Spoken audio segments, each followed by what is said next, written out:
Hello everyone, today we will be going over a mobile development and then the creation of a new app called the Parker app.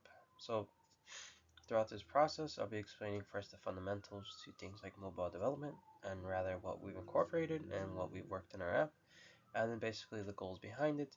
And in later videos, we will delve deeper into the actual code and the file structure.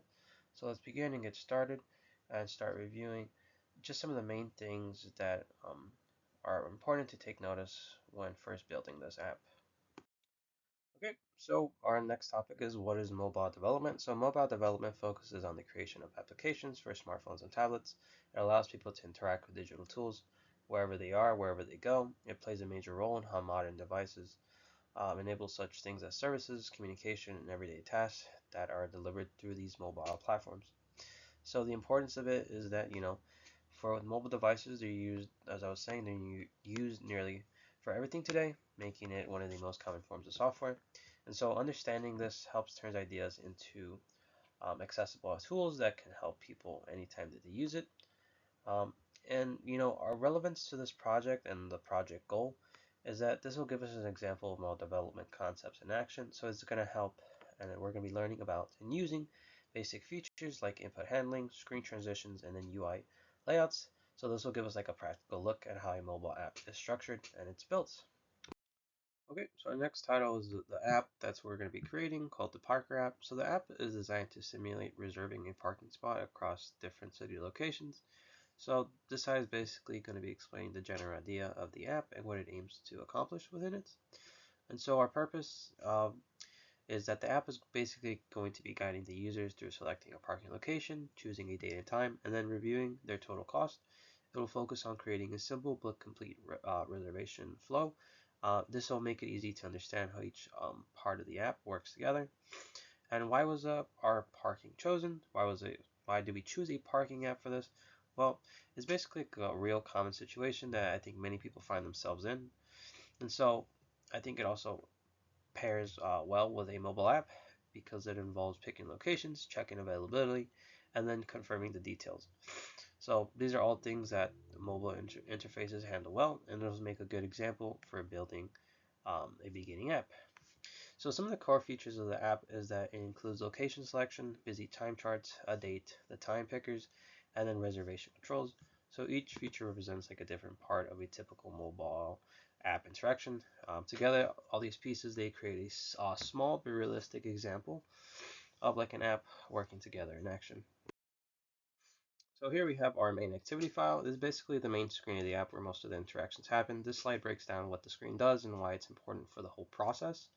So with things like screen layout, this is where all the main buttons and like picks are live, like the date, the time, the duration. It's the screen people see first, so it has to be clear and easy to use. So everything here is set up to guide the user through the reservation flow. Right now I've provided a screenshot of the code, and later videos will be actually going over the code. So things that we also need to consider are like handling user input. So one of the things that main activity does is that it updates things like the selected date, the time, and the hours the moment you pick them, and it'll keep track of this so the app knows what the user is trying to reserve, and it makes it so that everything is ready before you hit the actual reserve button.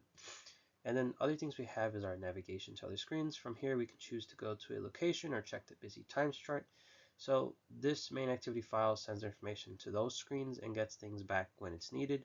It's like the hub, the central area that connects everything together. So next we have our location selection activity. So this slide will basically be explaining like the part where the user actually picks which location they want. It keeps separate. We've kept it separate to make things clean and organized. So we have three parking options. So the app gives you downtown, the Loop, and then River North from Chicago. Just to it's a simple button just so you can choose quickly the location, and then it keeps the flow as simple as possible so we can avoid cluttering on the screen. Returning the user's choice. So like I said, once we type a location, the app sends that info back to the main activity. This way that the main screen always knows which spot you're reserving. And things we have is like easy interactions, like keeping things organized. So putting the location selection on its own screen makes the main screen a lot simpler, and it breaks down the process step by step of what we're trying to throw at the user, just to make it a little bit easier for them to manage and to interact with. Alright, so next we have a quick look into the busy times activity file. So this screen basically shows how busy each parking location can get throughout the day. It'll give the user an idea of what the area might be, like if it's crowded or calm during each selected or viewed time that they choose.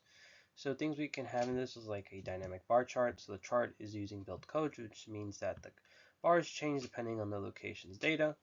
Then we have different things like the data for each location, meaning that places like downtown, the loop, they're not all going to have the same time just because each one has its own pattern and the chart is going to reflect that. Next, we have things like our layouts, which we can have, such as horizontal scrolling, which basically means that throughout all these bars, we're going to be able to scroll sideways just so you can see on the phone and prevent like any type of things from getting like small or unable to read from. So next we're going to be talking about our busy data file. So this is the file that holds all the busy time numbers for each location. Um, Basically, we have things like data storage. So all the busy time levels are kept in one place instead of scattered across multiple screens, and it'll make it easier to change or update the numbers later if we choose to do so. We have a simple list format, structure format anyway. These are basically a location that uses the list of numbers that represent activity levels throughout the day. And then we have things like code and scalability, which is just making the apps easier to manage. So we'll keep the data separate and the screen will only focus on showing the information instead of storing it. This makes the code cleaner and easier to work with, and it also makes it easier to add locations if needed. Okay, and with that, we have made it to the end of the video. Thanks for watching. Please feel free to like, comment, share, and subscribe, and I will see you in the next video. We'll be breaking down our code into more depth and actually going over the parts to it. So thank you, and have a good one.